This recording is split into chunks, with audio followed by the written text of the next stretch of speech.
आइए, आपका स्वागत है your success study YouTube channel में। यहाँ पर आपको 8 से कंपटीशन स्तर तक के सभी विषयों की फुल तैयारी कराई जाती है, math, science, GK, current affairs की। तो एग्ज़ाम में सफल होने के लिए, शॉर्ट ट्रिक्स को जानने के लिए, कैसे एग्ज़ाम को क्वालिफाई करें, पढ़ते तो सभी हैं, पढ़ाते सभी हैं, लेकिन सभी के सभी एग्जाम में सफल नहीं होते हैं। इसका मेन कारण है शॉर्टकट ज़्यादा पढ़ना, जल्दीबाजी में रहना। तो आइए, आपको जल्दीबाजी में ना रहते हुए पूरे डीपली नॉलेज के लिए आपको मैं विस्तार से पढ़ा रहा हूँ। आज इतिहास की चैप्टर्स भारतीय संग्राम, इसके 3 वीडियोज़ अब मैंने पहले डाल दिए हुए हैं। ये चौथा वीडियोज़ है, आप इसमें देखें और इससे पहले वाले पार्ट 1, पार्ट 2 और पार्ट 3 को भी देखें, जिसका लिंक हम डिस्क्रिप्शन में डाल दे रहे हैं। तो भारत का विभाजन एक लंबी प्रक्रिया है। यह अंग्रेज़ हमारे यहाँ हम पर शासन जो कर रहे थे, वह फूट डालो और शासन करो की नीति को अपनाए हुए थे 1857 के बाद से। तो यहाँ पर मुस्लिम लीग की स्थापना और कांग्रेस की स्थापना, 2 ऐसे दल थे जो अलग अलग समुदायों का नेतृत्व कर रहे थे। मुस्लिम लीग जो 1906 में आया और कांग्रेस जो 1885 में आया हुआ था, यह दोनों के बीच में 2 संप्रदाय के लोग थे। मुस्लिम लीग में तो सिर्फ मुसलमान ही थे और कांग्रेस में कुछ हिंदू भी थे, कुछ मुसलमान भी थे।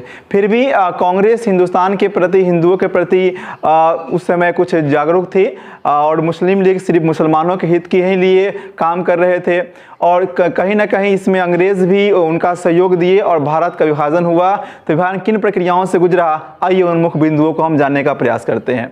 जैसे सबसे पहले तो बात कर लेते हैं कि द्वितीय विश्व युद्ध, जो द्वितीय विश्व युद्ध की पीरियड आपको याद होगा, 1 सितंबर 1939 से 2 सितंबर 1945। यह द्वितीय विश्व युद्ध का एक बहुत बड़ा योगदान रहा है भारत के स्वतंत्रता में, क्योंकि द्वितीय विश्व युद्ध में इंग्लैंड जो है कि कमज़ोर पड़ गया।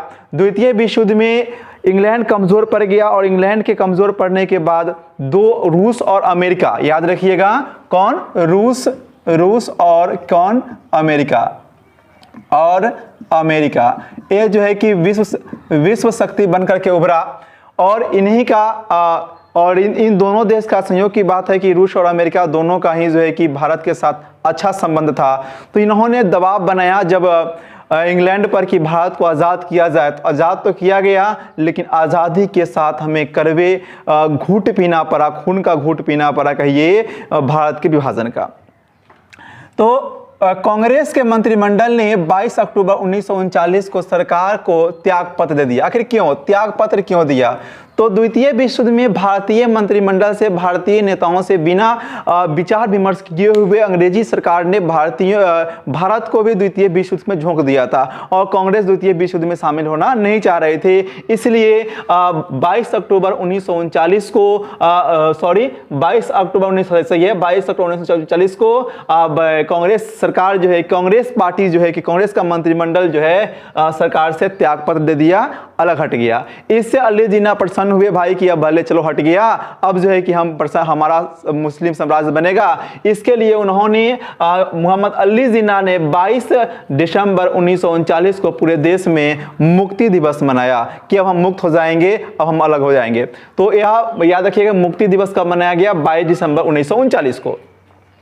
पाकिस्तान शब्द को रहमत अली ने तैयार किया, जिसमें 4 प्रांत शामिल थे। प से आपका जान लीजिए पंजाब हो गया, और आ हो गया अफगान, और क से कश्मीर, और एस से क्या होता है? सिंध। यह 4 प्रांतों को मिला करके एक कहिए नया देश बना जाना था, जिसका नाम पड़ना था पाकिस्तान। तो पाकिस्तान शब्द की उत्पत्ति किसने किया? तो उसका नाम है रहमत अली। और किन 4 प्रांतों को मिलाना था उस समय? उसका नाम था पंजाब, अफगान और कश्मीर, और कौन? सिंध। इसके बाद मुस्लिम लीग ने लाहौर अधिवेशन में मुस्लिम लीग के जो नेता थे, कौन? मोहम्मद अली जिन्ना, वो लाहौर अधिवेशन में 23 मार्च 1940 को भारत से अलग पाकिस्तान की मांग रखा। याद रखिएगा कि अली जिन्ना ने पाकिस्तान की मांग किस अधिवेशन में रखा था? तो लाहौर अधिवेशन में। कब? 23 मार्च 1940 को। अब आपको पता है कि द्वितीय विश्व युद्ध में अभी चल ये रहा है आपका द्वितीय विश्व युद्ध आपको चला है कब से, 1 सितंबर 1939 से 2 सितंबर 1945 तक ले। इसी बीच में भारत में बहुत सारे परिवर्तन होते हैं और उसी का परिणाम होता है भारत की आज़ादी और भारत का विभाजन।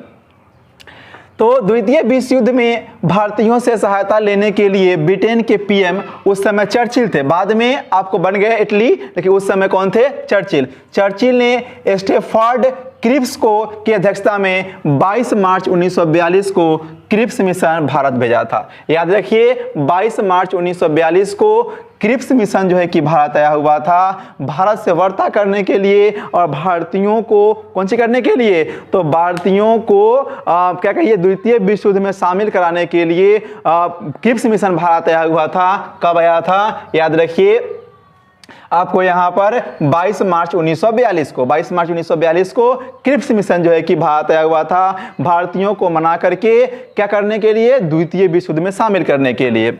इसके बाद में जो है कि कांग्रेस और महात्मा गांधी क्रिप्स मिशन को नहीं स्वीकार किए, अस्वीकार करिए, छोड़ दिए। और महात्मा गांधी ने क्या कहा कि यह एक आगे की तारीख का चेक था जिसका बैंक नष्ट होने वाला था। यहाँ पर याद रखिएगा किसने कहा था, यह आगे की तारीख का चेक था जिसका बैंक नष्ट होने वाला था। महात्मा गांधी ने कहा था किसके विषय में, तो क्रिप्स मिशन के विषय में। इसमें जो भी वादा किए जा रहे थे कि भारत के साथ जो भी होगा वह सारे द्वितीय विश्व युद्ध समाप्त होने की बात के लिए कहा जाता। तो ये भरोसा ही नहीं था कि इंग्लैंड इसमें जीतेगा या नहीं जीतेगा, तो पहले उसके जीतने के भरोसे हम शर्त क्यों मान ले। इसके लिए महात्मा गांधी और कांग्रेस जो है कि इसको नहीं माने थे क्रिप्स मिशन को। अब क्रिप्स मिशन असफल हो गया, तो क्रिप्स मिशन असफल हो गया। उसके बाद बॉम्बे अधिवेशन 8 अगस्त 1942 को भारत छोड़ो आंदोलन का प्रस्ताव पारित किया गया और इसी में महात्मा गांधी ने एक नारा दिया था, आपको याद हुआ या नहीं होगा, करो या मरो, करो या मरो। पिछले वीडियोज में हमने पढ़ाया था कि आपको करो या मरो का नारा महात्मा गांधी ने किस आंदोलन में दिया था, भारत छोड़ो आंदोलन में। और ऑपरेशन जीरो आवर के तहत अगले ही दिन महात्मा गांधी और कांग्रेस के जो भी महत्वपूर्ण नेता थे उन सभी को गिरफ्तार कर लिया गया। महात्मा गांधी, सरोजनी नायडू और उनकी पत्नी कस्तूरबा गांधी को जो है कि आखा फैले से बंद कर दिया गया। और महात्मा गांधी के बंद हो जाने के बाद भारत में आंदोलन, अंग्रेज तो गिरफ्तार इसलिए किए कि भारत में आंदोलन रुक जाए, लेकिन आंदोलन रुका नहीं, आंदोलन और तेज हो गया और तेज हो गया और हर जगह विद्रोह होने लगे। इस दरमियान बहुत सारे प्रॉब्लम्स हुए और लगभग 250 रेलवे स्टेशनों को और 500 डाकघरों को आग लगा दिया गया और इसमें लगभग 150 थानों पर हमला किया गया, कई पुलिस वाले मारे गए। जब सत्याग्रही जेल से बाहर आए तो उनके मन में था कि लोग शांत होंगे, लेकिन नहीं, ऐसा नहीं हुआ था। यहाँ पर स्वतंत्रता की आग और तेज होती चली गई और तेज होती चली गई और 10 फरवरी 1943 को गांधी जी 21 दिनों का उपवास आरंभ कर दिए, जिससे उनकी हालत खराब होने लगी और यह मर न जाए इसके डर से जो है कि 6 मई 1944 को छोड़ दिया गया गांधी जी को, क्योंकि गांधी जी को छोड़ने के लिए कई तरह के दबाव अंग्रेजी सरकार पर आ रही थी और प्लस उनकी हालत जो है कि बहुत ही गंभीर होती जा रही थी।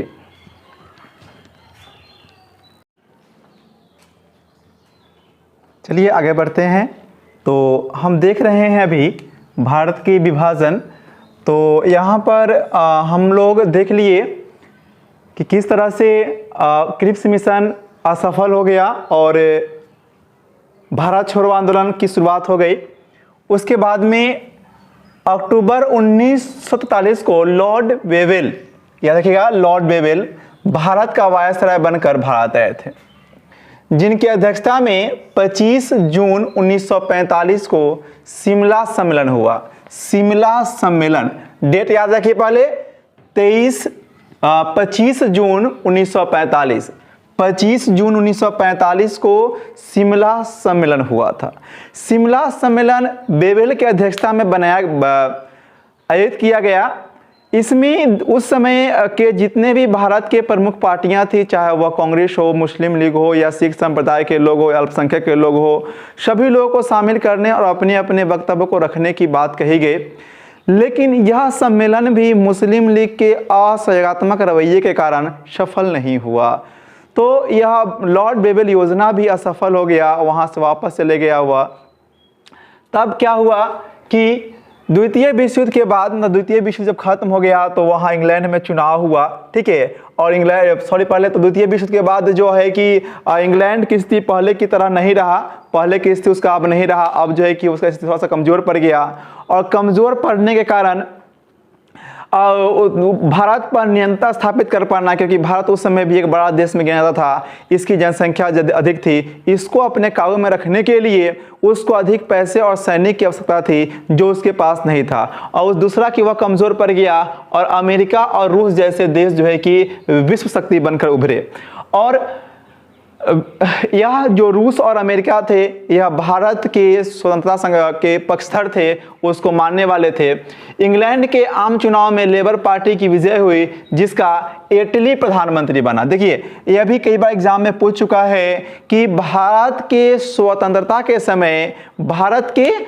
के समय इंग्लैंड के प्रधानमंत्री कौन था। तो याद रखिएगा, भारत के स्वतंत्रता के समय इंग्लैंड के प्रधानमंत्री कौन था, तो इंग्लैंड के प्रधानमंत्री था एटली। क्या नाम था? एटली। भारत के स्वतंत्रता के समय इंग्लैंड के प्रधानमंत्री का नाम क्या था? एटली। इसके बाद में हम याद रखेंगे कि 24 मार्च 1946 को कैबिनेट मिशन, याद रखिएगा कि कैबिनेट मिशन भारत कब आया? Cabinet mission. तो कैबिनेट मिशन जो है कि 24 मार्च 1946 को भारत आया था, जिसके 3 सदस्य थे। 3 सदस्य के नाम याद रखिए, कभी कभी एग्जाम में पूछता ही है या कि इसमें से कौन नहीं थे या कौन थे। तो एक का नाम था क्रिप्स और दूसरे का नाम था लॉरेंस और तीसरे का नाम था अलेक्जेंडर। अगर उपनाम नहीं भी याद रहेगा तो कम से कम याद रखिएगा, इसे पूरा नाम था इसका स्टेफोर्ड क्रिप्स एवं पैंथिक लॉरेंस और एवी अलेक्जेंडर। यह 3 को थे, Cripps, Lawrence, Alexander. Cripps, Lawrence और अलेक्जेंडर 3 को सदस्य थे। और इसके जो लॉरेंस थे, इसका अध्यक्ष थे, दिल्ली पहुंचा था, ठीक है। दिल्ली मतलब भारत के किस राज्य में पहुंचा? तो दिल्ली में पहुंचा, रखिएगा। उसके बाद में 1946 में संविधान सभा का यही जो क्रिप्स मिशन भारत आया हुआ असफल हुआ, उसी के एक यहाँ पर उसमें से भी सदस्य थे। और एक कैबिनेट मिशन आया, तो कैबिनेट मिशन, क्रिप्स मिशन के बाद कैबिनेट मिशन आया। तो कैबिनेट मिशन मुख्य रूप से भारतीयों को स्वतंत्रता सौंपने के लिए आया था। इटली ने अपने मंत्रिमंडल से 3 सदस्यों को भेजा था, जिनका नाम आपको ध्यान रखना चाहिए। इनका उद्देश्य था कि जा करके भारत के स्थिति को समझ करके उन्हें आज़ादी दे दे। आज़ादी देने से पहले भारत अपना देश कैसे चलाएगा, उसके लिए एक क्या कहते हैं कि संविधान बनना था। तो सबसे पहले संविधान सभा बनेगा और संविधान तैयार हो जाएगा, संविधान की किताब, एक बुक तैयार हो जाएगी, तब जो है कि भारत को स्वतंत्रता दी जाएगी। 1948 से पहले भारत को स्वतंत्र करने का लक्ष्य था इटली का। उसके बाद में है कि संविधान सभा बन गया। जो क्रिप्स मिशन आया, सॉरी क्रिप्स मिशन नहीं, कैबिनेट मिशन क्रिप्स मिशन के बाद आया था। तो कैबिनेट मिशन के अनुसार 1946 में जो है कि हमारा संविधान सभा बना। कितने सदस्यों का? तो 389 सदस्यों का, 389 सदस्यों का। इसमें 3 भाग थे।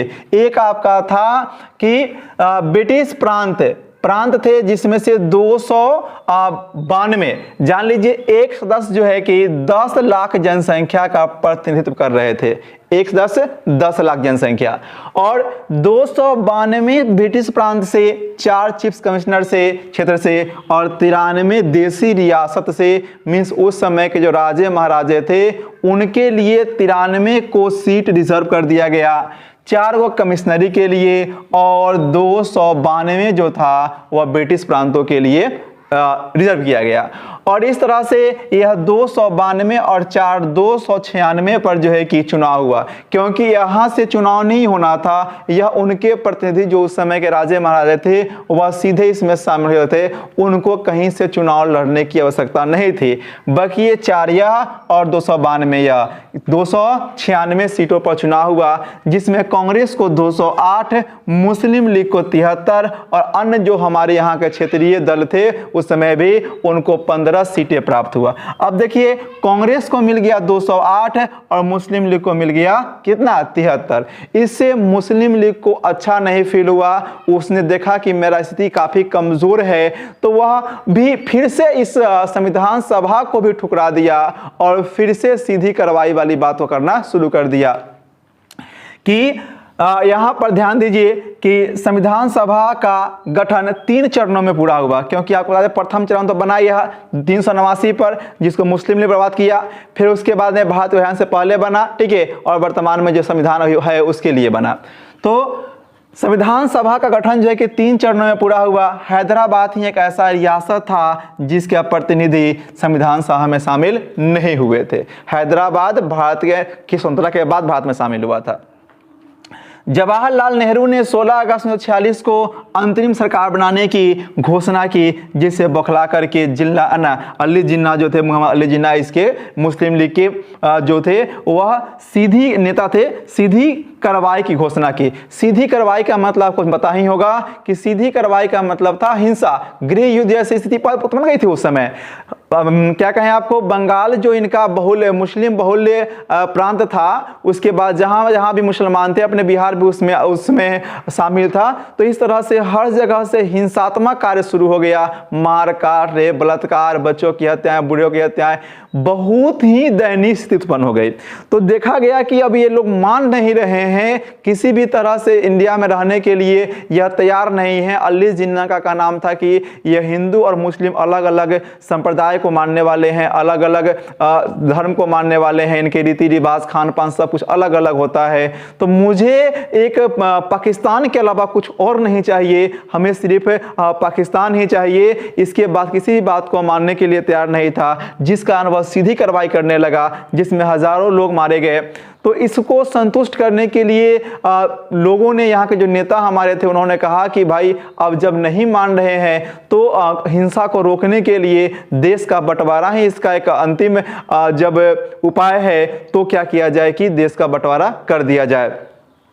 और देश का बंटवारा कर दिया गया। भारतीय स्वतंत्रता अधिनियम 1947 के तहत 14 अगस्त 1947 को पहले पाकिस्तान बना और उसके बाद में 15 अगस्त 1947 को हमारा आज़ाद बना। पाकिस्तान में 2 पाकिस्तान बन गया उस समय, एक पूर्वी पाकिस्तान और एक पश्चिमी पाकिस्तान। आपको बताएं अभी कि बंगाल जो मुस्लिम बाहुल्य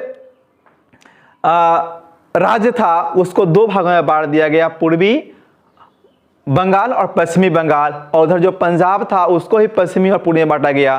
तो आज पंजाब भी 2 हैं, एक पंजाब आपको पाकिस्तान में पड़ता, जो पश्चिमी पाकिस्तान था वह पंजाब में हो गया, और ये जो बंगाल था वह पूर्वी बंगाल और पश्चिमी बंगाल। तो जो पूर्वी बंगाल था उसी का नाम पर आज के समय में बांग्लादेश, और उस समय उसका नाम था, है ना, पूर्वी पाकिस्तान। और वो जो पूरा जो पाकिस्तान जिसके नाम से जानते हैं वो आपका था पश्चिमी पाकिस्तान। तो वीडियो को आप अगर अच्छा लगा आपको तो इसको लाइक करें, शेयर करें, सब्सक्राइब करें चैनल को, और बने रहने के लिए आगे के अध्याय में आपको संविधान सभा के विषय में और भारतीय संविधान कैसे बनकर तैयार हुआ इसके विषय में आपको हम पढ़ाएंगे। इसके लिए आप चैनल को सब्सक्राइब कर ले, your success study. Thank you, धन्यवाद।